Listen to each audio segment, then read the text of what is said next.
It's time for the women's 100-meter race, the last running event of the night.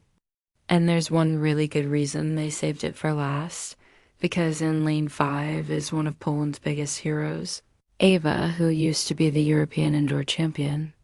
There are huge posters of her everywhere across the city of Katowice.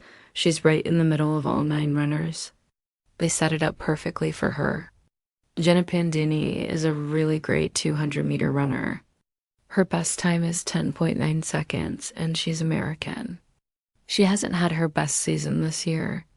She came in 7th at the London Diamond League before the games. She hasn't raced since then. Natasha Morrison from Jamaica ran 11 seconds this year, but she's actually a 10.85 athlete. Best Buy is from Gambia.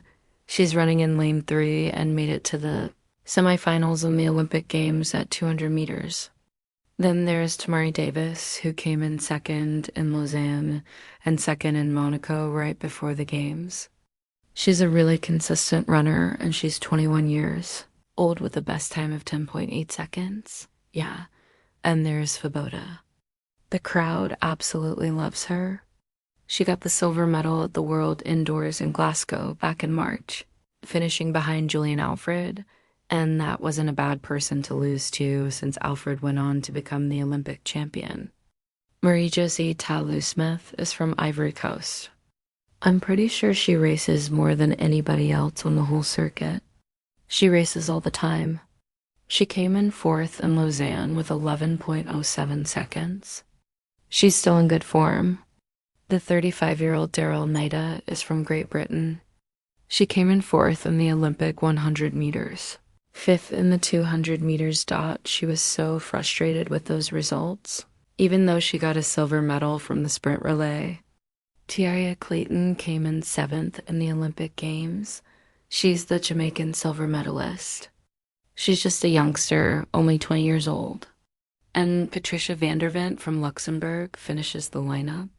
I think she's a late addition because when I traveled here a couple of days ago, I was chatting with a certain Dina Asher-Smith at the airport while we were waiting for our bags. Dina announced yesterday she was pulling out of this meet. I'm not sure if she felt a little injury or if she's just not feeling 100%, but Dina flew here to Poland but isn't competing tonight. So the meeting record, well, it's a pretty impressive one.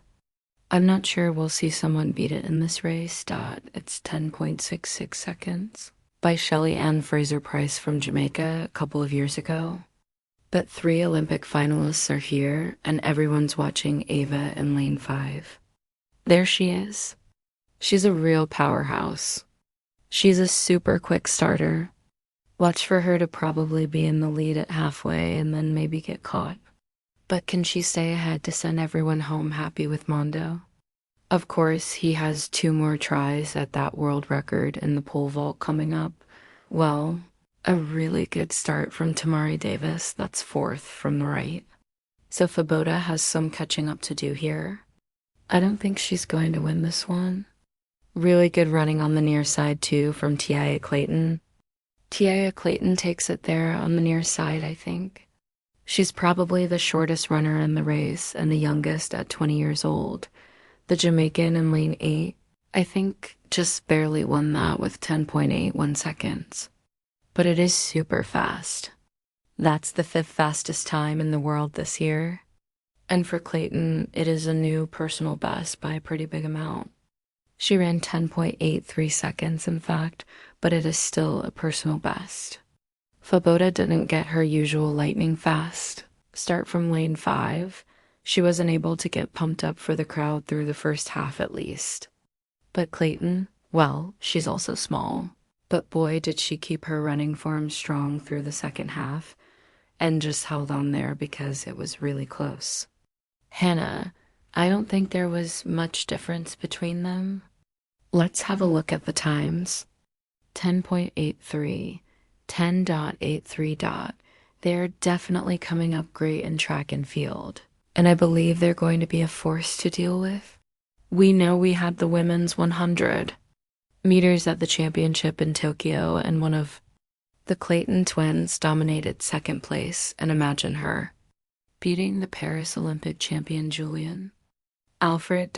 We all know it was kind of hard for her to beat Melissa Jefferson, knowing that Melissa Jefferson hasn't lost a race since the 2025 season started, and she is in her best shape of her life. So tremendous finish, running a personal best of 10.83. On August 25th, 2024, Jamaican Clayton won her first Diamond League victory ever, beating Marie-Josie Smith and Tamari Davis. This win was a really big achievement for Clayton coming after her Olympic debut. So as I said, guys, I definitely believe the Clayton twins are going to be two of the fastest female sprinters of all time. We all know people have been saying that Shelley and Fraser Price has passed on the baton to one of the Clayton twins based on the 4x100 meter relay. That's just what people are saying, because we all know Mommy Rocket, this is her last world championships. She won't be doing any more world championships.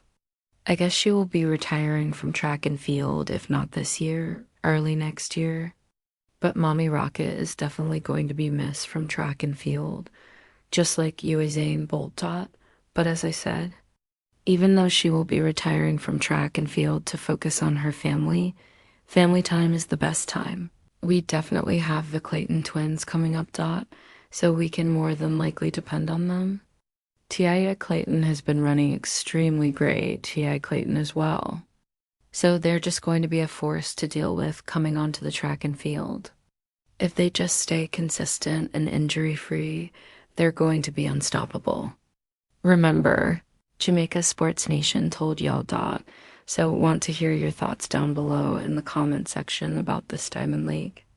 As I said, this race was back in 2024, so it's definitely a great 100 meters. Even though it was last year, hopefully you enjoyed this race. The reason why I'm doing these types of races is because the World Championships is officially over. So there will be no more track and field events. So Jamaica Sports Nation will be doing reruns and recaps of some of the greatest races over the past years. Not just last year, but a wide variety of races both on the men's side and women's side. But as I said, great race from Tia Clayton. Big respect to her daughter, as I said. If the Clayton twins continue on the same path, they're going to be a force to deal with.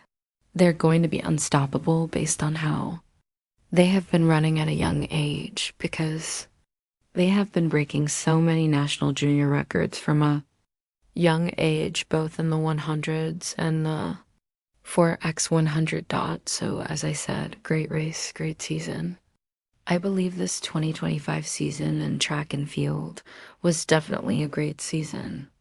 Not going to lie, great season in the track and field world.